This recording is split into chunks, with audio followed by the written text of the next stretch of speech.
সুপ্রভাত। আজ 28শে জুলাই, রবিবার। আজকের দিনে আমাদের প্রধান চিন্তা থাক সেবায় মানুষের সকল অহংকার এবং মনের মলিনতা, কর্কশতা ও অনৈক্যতা নাশ করে।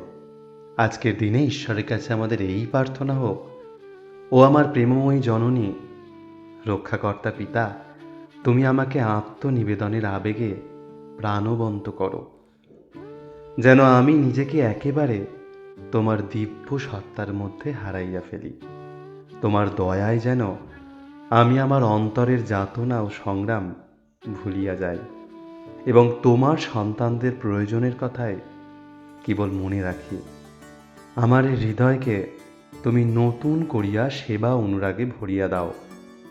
তোমার কৃপায় আমি যেন তোমারই শান্তি ও আশীর্বাদ সকল জীবেদের কাছে আনতে পারি। আজকের দিনটি আপনাদের খুব ভালো কাটুক।